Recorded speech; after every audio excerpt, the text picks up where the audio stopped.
Ladies and gentlemen, you ready for another comedian? You ready for another comedian? Let's get straight into it. Please welcome to the stage, the big round of applause, Socrates!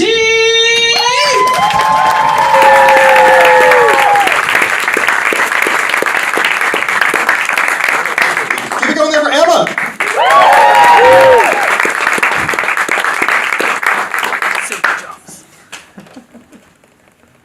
So hi everybody, my name is Socrates, or Socrates I prefer. I am an American. Yeah, thanks, appreciate that. Really supportive. This didn't help either, but nonetheless.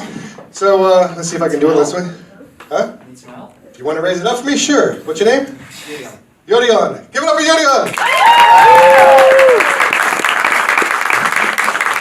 That's about good right there, thank you. Thank you, Yodion. Fantastic, you must be Dutch. Just because you're in Holland and you got to name me like Yodion. So I'm learning Dutch. I'm trying to get better at my Dutch. I don't speak but so well. I recently had to learn a new word. I didn't want to, but I had to. It's a word, aangereden. Which unfortunately means ran into. I'll use it in a sentence. Ik ben aangereden door een scooterklotzak. Which means I was ran into by an asshole on a scooter.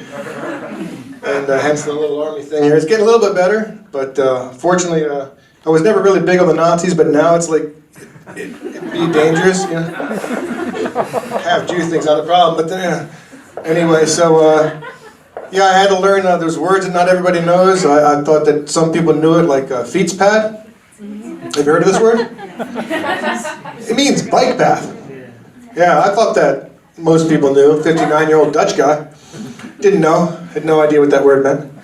And when he drove on the fietspad, I thought, well, this guy's an idiot. And then the scooter, also on the fietspad, looking at the Dutch guy, also thinking the same thing. And well, I was going to say, you know, this is a bike path, and you shouldn't drive a car on it. And as a scooter, you should be paying attention to where you're going. But what I said was, ah! And then there was a smash noise, and then I did that song, you know, fly like an eagle. That was good. Then there was the crashing and the braking part. That sucked.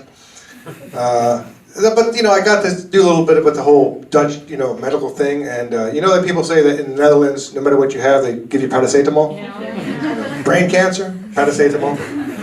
You know, bullshit. First thing the medics offered me was fentanyl. Yeah, I'm an American. I know fentanyl's a short strip to heroin addiction. I'm not against the heroin addiction. I was just planning it to be later in my life. Because I'm old too, I'm 56. Woohoo, thanks. And my first reaction as an American was, no, I don't want fentanyl. I don't, you know, that's not good for you. And then my shoulder was like, you should take the fentanyl. And I said, okay, I did. It didn't actually help, did nothing for me. But I got to the hospital, they were like, would you like morphine? Actually asked me, did I like morphine? Sure, yeah. I love morphine. It's a 5-star drug, I gotta tell you.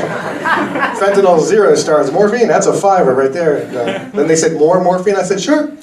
Sent me home with Oxycontin, and then I got more Oxycontin, and then I got even more Oxycontin. So I love one of those paracetamol injuries or diseases. I don't get them. I get the hard drug ones.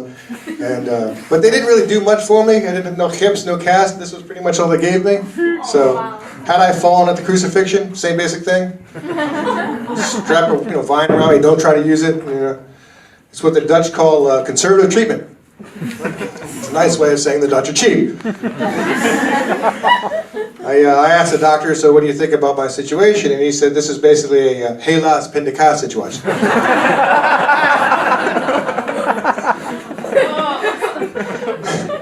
She knows.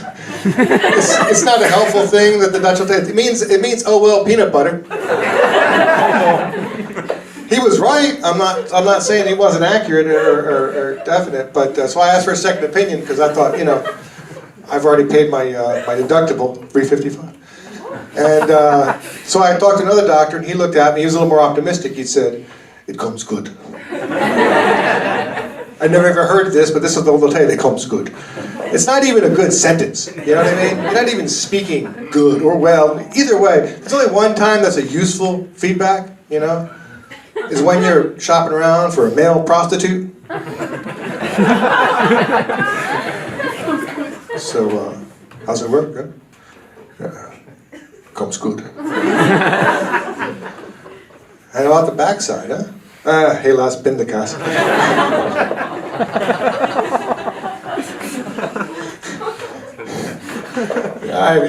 But I kind of came up with it. I thought, yeah. But I'm on drugs still, so woo. Another hard word, if you've ever gone out with a Dutch guy, or if you find yourself one day going out with a Dutch guy, or perhaps a Dutch girl, one way or the other, or both, thruples. The hardest word for non-Dutch people to understand, it's the single most confusing word if you hear it. It's a very useful word, they use it all the time, but it's hard to understand. That word is,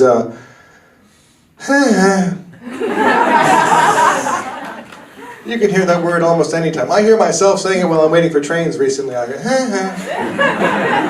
don't even know where that came from.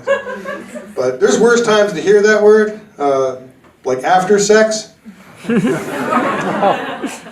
was all right, huh?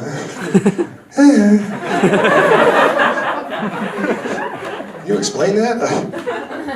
I mean, I think before sex, even worse. But I've been living here since 2009. I personally really love the Netherlands and Dutch people. It's a great place. Thank you for having us. All of us expats, we really like it. You guys, you don't think it's the greatest place, but we love it, And it's a weird thing if you talk to people from almost any country, like you ask an American, best country in the world, we still say America.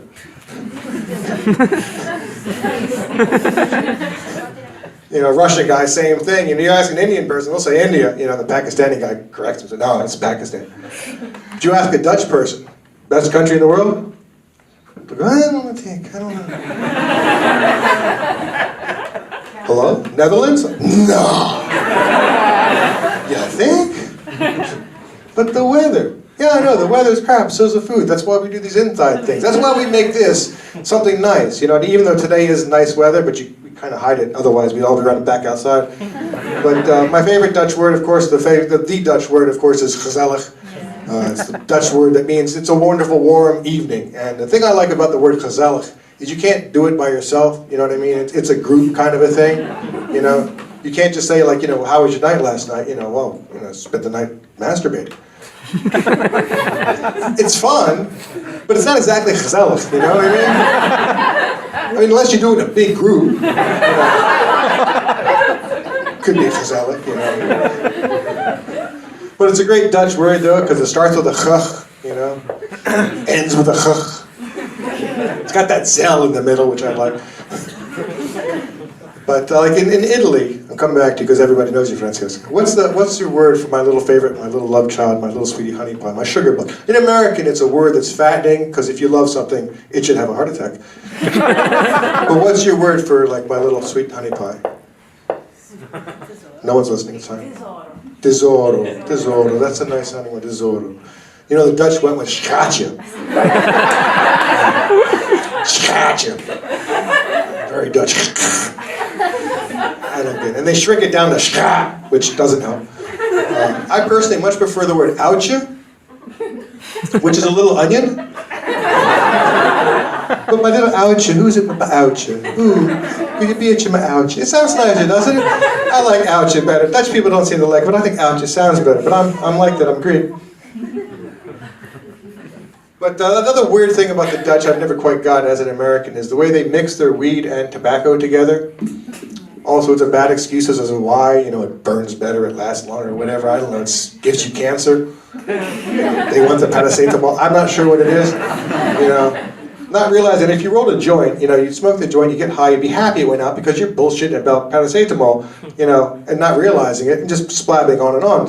They're kind of addicted to tobacco, So I say if you could put anything in there, you could mix oregano, it'd last longer, They don't do that, But it's like, you could do that with anything. You got that 8% beer, Why don't you put a bunch of water in there, mix that thing down, You go twice as far. It's a good coat. That's what we do in the U.S., exactly. We call it Budweiser. If that's not enough, we do it down, we call it Bud Light, But one of my favorite weird things that Dutch came up with, those wooden Dutch shoes, the wood shoes, and they had to come up with a name for those things, you're walking around in them, and clomp, clomp, clomp, clomp. What do you call those things? These? Clomp, clomp, clomp. Kolpen. A logical name, you know what I mean? I like that about the Dutch. Some things are very logical, some things aren't, you know? It's like the triangle is a driehoek. 3 angles, I think it means, right? Makes a lot of sense. But the square is a vierkant. 4 sides. Could have been vierangel, could have been vierhoekje, you know? Certain logic I don't get. You know, like the Dutch word for shoe. They just Dutched up shoe and went with schoenen. Okay, I get the logic in it, but they dropped it there because the word for gloves,